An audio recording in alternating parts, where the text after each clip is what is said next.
Hi guys, Swansea City here, back again for another video on the channel. In this one today then, we will be discussing about Swansea City's head coach Russell Martin and what his future will be this summer, as he is linked with several other championship clubs or soon-to-be championship clubs.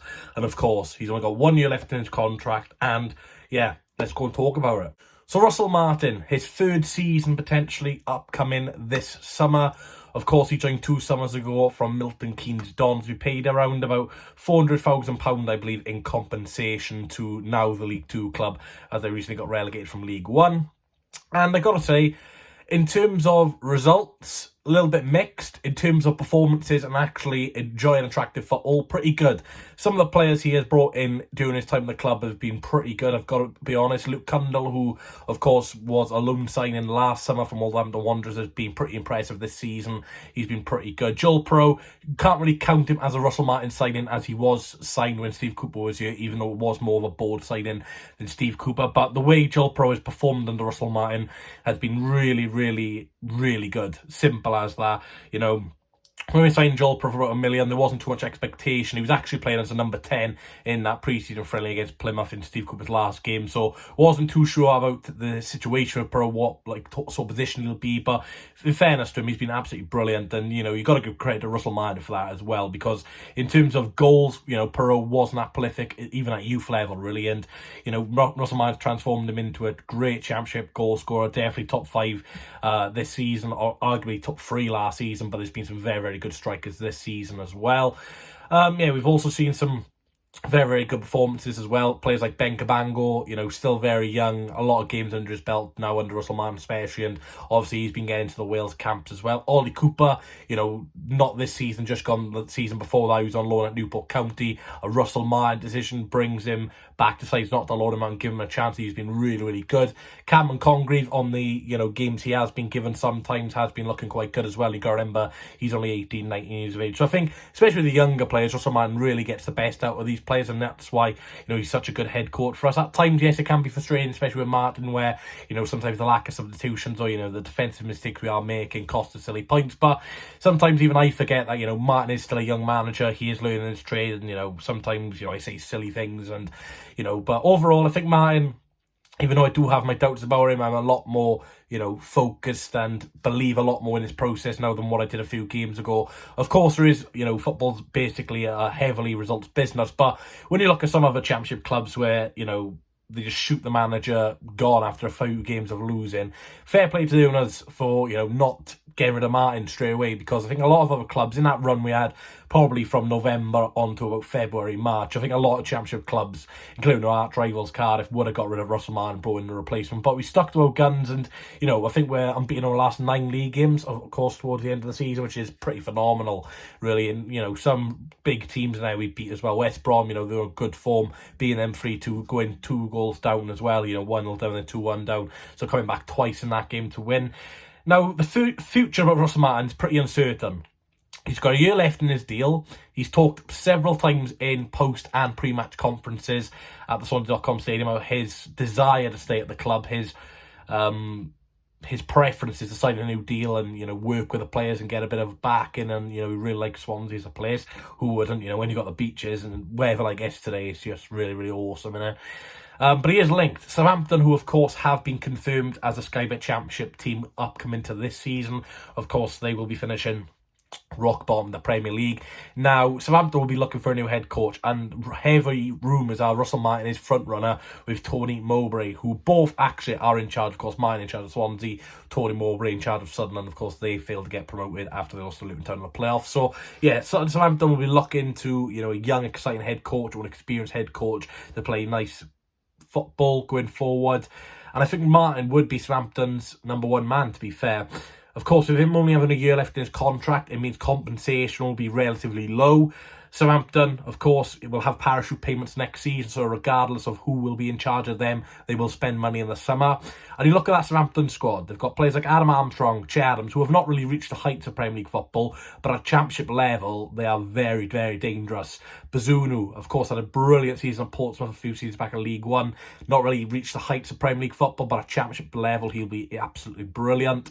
And, you know, you got to think, as Russell Martin, as a young upcoming coach, would you rather stay at Swansea, where you're probably going to get the best of the players you've got at the club, but there's a lot of mistakes in these players, and realistically, we have not got the biggest budgets in the league to compete at top 6 level. Or would you go to Southampton, where you'll have the opportunity to bring your own players in, work with the players who they already have who are proven at this level, like Sir Adam Armstrong, Che Adams. In terms I'm on about, is a lot more depth available to him. Of course, we've got brilliant players like Joel Perot, like I said, but you look at our attacking options off the bench especially, we have not got many options at all compared to Southampton. Another club who are potentially looking at Russell Martin if they do get relegated, and looking like they will get relegated, is Leicester City. Now, we've got a bit of history with Leicester. Of course, they had Brendan Rodgers in the previous past as well. Of course, did brilliantly at Swansea City. Again, Leicester, another club who will, if go down to the Championship, will be looking to get a young, exciting, experienced head coach at this level, which Russell Martin is now essentially coming into his 3rd season of Championship football. So it's worrying. It is worrying, I've got to be honest, because if a team like Leicester or Southampton comes and wants Russell Martin, as much as he would want to stay at the club, I think for his progression as a coach, he should go. Because as much as I want us to be pushing for the playoffs next season, and I think his potential aim, we are just not going to get that much of financial opportunity to spend as the likes of Southampton, Leicester and the 3rd Premier League team coming down. You still got teams like Norwich in the Championship who have just signed Ashley Barnes today, very, very good player at this level, and I just don't think we can compete with these sort of teams. Hence why Russell Martin's future's up in the air, especially with only 1 year left in his deal. Now, the rumours are to be believed, I believe, by Wales Online, that Russell Martin is set to fly out to the United States this week to meet Swansea City's owners and discuss his future.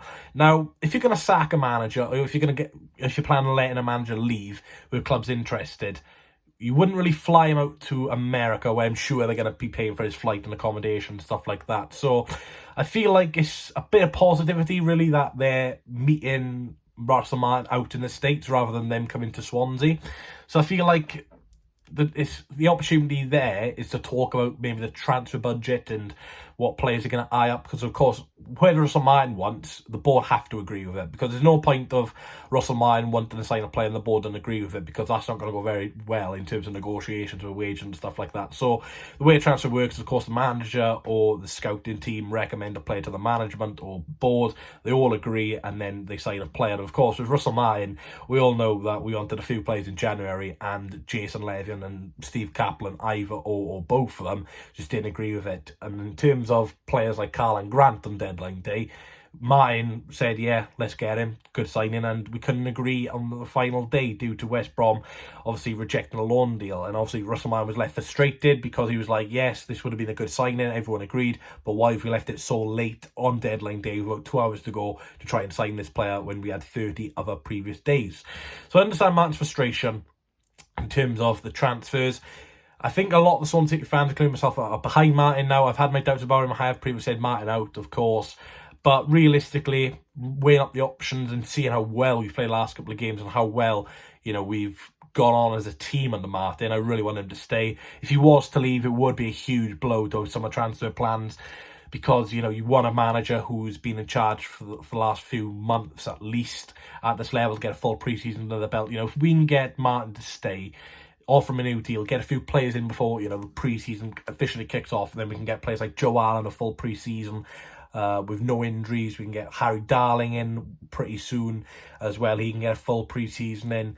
Nathan Wood, really excelled towards the end of last season. He can get a full pre-season in where, we are certain who will be in charge. We don't want a summer of players coming in late towards the end of the transfer window, or the manager, not certain if he'll be with 2 weeks or 3 weeks to go to the start of the season, which we've seen previously under Steve Cooper, where he left about 3 weeks before the start of the season. Martin came in with 5 games to go to start the season. So we never really have easy summers or, boring summers. It's always a bit chaotic at Swansea. But I really want to know your guys' thoughts down below. Do you think Russell Martin will stay this summer? Do you think he'll be offered a new deal? Will he accept the deal? And more importantly, do you think, if offered the opportunity to go to a club like Southampton or Leicester, which is heavily rumoured at the moment, and I do believe Southampton will come in with an offer for Russell Martin sooner rather than later, do you think he will jump ship and leave? I'm not going to call him a snake or anything if he does decide to leave, because at the end of the day, it's a great opportunity for him. Of course, it's still early days with these rumours, but usually, you know, after a week or two of these rumours, it really starts to hit concrete, and I think it's believing to hit that concrete stage now, especially with Martin flying out to America as well. I think it just makes it even more certain that something will happen this summer regarding Martin leaving the Swans or signing a new deal. I don't think it's going to be in terms of Martin not signing a new deal and not going. I think it's going to be either or. I think Martin will either sign a new deal and stay as Swansea City manager this summer and hopefully get the players he wants in, or option two, where Russell Martin decides to go to a better club like Southampton, Leicester, in terms of money, investment, and more chance of getting promoted. So let me know down below, guys. Hopefully you enjoyed the video. I will be releasing a new video in the next couple of days of my Swansea City keep, sell, or loan list for next season. That should be a lot of fun. But yeah, if you enjoyed the video, guys, please leave a like, comment, subscribe. I'm really glad to be making Swansea City content back again. Really looking forward to the summer, apart from getting this tough bloody replaced because it looks horrendous on camera, so I do apologise for that. But yeah, should be an important summer. Really hoping that, you know, we can get our business done early this summer, get the manager under a new deal, and really go into the pre-season flying, keeping up our form. I know pre-season is not about results, but you want your team to win any game they're involved in. So yeah, thanks for watching, guys, and yeah, it'll be very interesting to see this scenario about Russell Martin this summer, especially with the Premier League coming to a close in the next couple of weeks. I need one more chance. Oh, baby, let me show you. I need one more chance. Oh.